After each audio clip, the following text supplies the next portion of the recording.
నమస్తే, welcome to our channel. ప్రస్తుతం మనతో పాటుగా ఉన్నారు ప్రముఖ ఆధ్యాత్మికవేత్త, జ్యోతిష్య మరియు వాస్తు పండితులు, లలిత ఉపాసకులు మరియు జ్యోతిష్య వాస్తు శిక్షణా నిపుణులు బ్రహ్మశ్రీ నానాజీ పట్నాయక్ గురువు గారు ఉన్నారు. మాట్లాడదాం.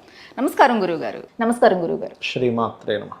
గురుగారు, ప్రతి ఒక్కరికి లక్ష్మీదేవి కావాలని ఉంటుంది, కానీ కొంతమందికి మాత్రమే లక్ష్మీదేవి అనుగ్రహం ఉంటుంది. మరి కావాలనుకున్న వాళ్ళకి అంటే కష్టపడి ధర్మబద్ధంగా లక్ష్మీదేవి అనుగ్రహం కావాలంటే ఏం చేయాలి గురువుగారు? ఒకటేంటంటే అమ్మ, లక్ష్మి అంటే మనందరికీ తెలిసింది ధనం. అందరూ ధనం పాయింట్ ఆఫ్ వ్యూలోనే చూస్తారు, డబ్బునే అనుకుంటాం చూస్తారు. బట్ లక్ష్మి అంటే గుర్తింపు. లక్ష్మి అంటే గుర్తింపు అనమాట. మిమ్మల్ని గుర్తించడం లక్ష్మి అంటే.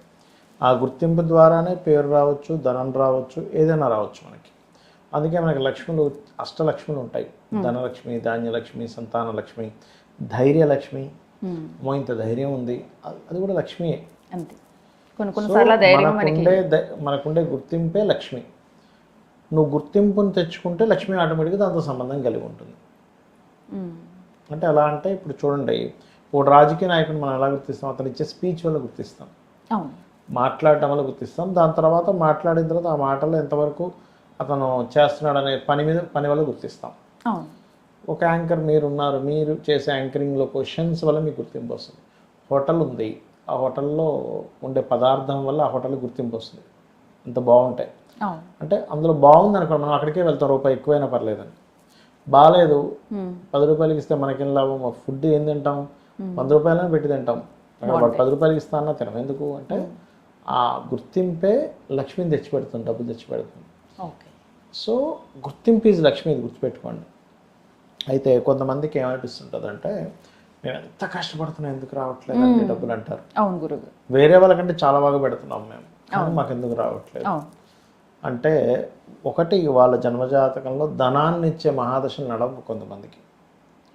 కొంతమంది మీరు చూడండి,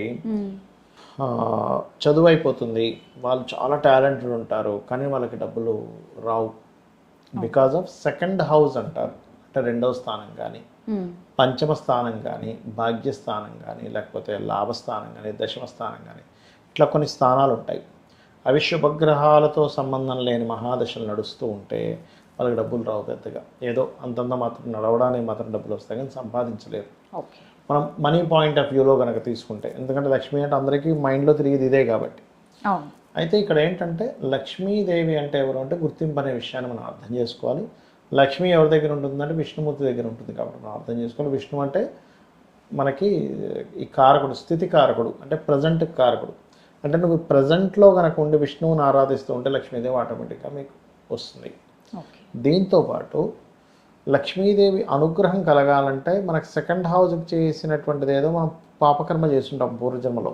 అందుకని ఇక్కడ మీకు ఆ ధన సంబంధించిన యోగాలు యాక్టివేషన్లో ఉండవు.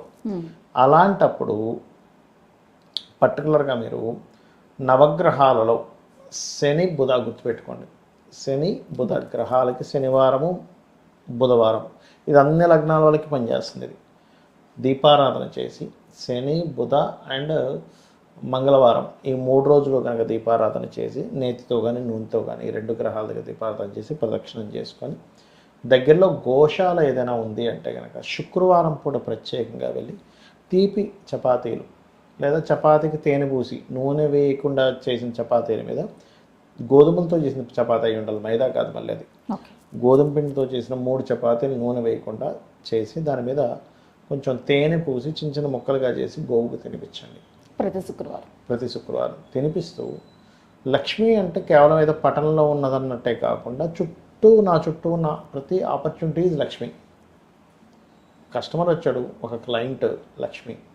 ఓ షాప్లో కొనుక్కోవడానికి ఎవరో లేదు, హోటల్కి తినడానికి వచ్చాడు, లేకపోతే ఎవరైనా వచ్చారు అంటే అతని ద్వారా మీ యొక్క సరుకు అమ్ముడుపోతుంది, మీ యొక్క హోటల్లో ఫుడ్ అమ్ముడుపోతుంది, లేకపోతే ఒక కిరాణా షాప్లో ఏదో ఒకటి అమ్ముడుపోతుంది. దట్ ఈస్ ఆ వ్యక్తే లక్ష్మీదేవి.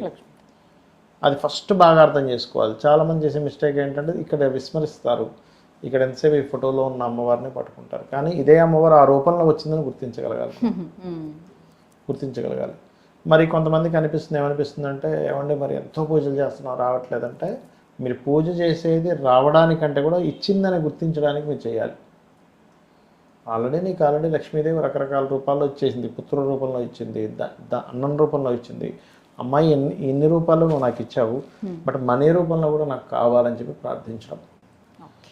మనకి ఆదిశంకరాచార్యులు వారి వృత్తాంతంలో కూడా ఆయన భిక్షాటన చేసుకుంటూ వెళ్ళి ఒక ఇంటికి వెళ్ళినప్పుడు అక్కడ ఆమె ఏం చేస్తుంది, 10 రోజుల నుంచి ఫుడ్ తినకపోయినా కూడా ఆ యొక్క ధర్మంలో ఆమె వచ్చిన వ్యక్తికి ఏదో ఒకటి ఇవ్వాలి కదా అని బంగారు ఉసిరికాయ ఇస్తుంది.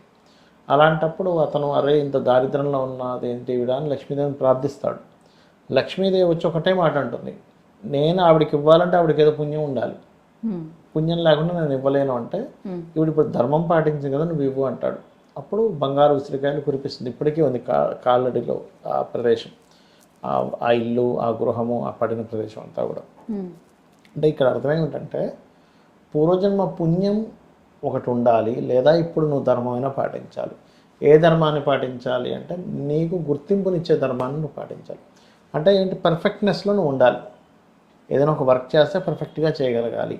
దీంతో పాటు నేను ఇందాక చెప్పిన రెమెడీతో పాటు ఓం సంపత్కరీ సమారూఢ సింధుర వ్రజ సేవితాయే నమః అనే నామం, అంటే లలితా అమ్మవారి చుట్టూ సంపత్కరీ సమారూఢ అంటే ఈ యొక్క ఏనుగుల చేత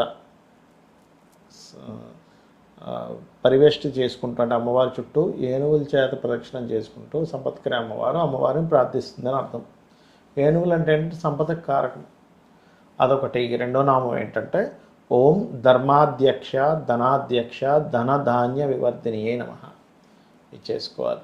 ఈ రెండు కనుక చేసుకున్నట్లయితే ఫైనాన్షియల్గా మంచి గ్రోత్ ఉంటుంది.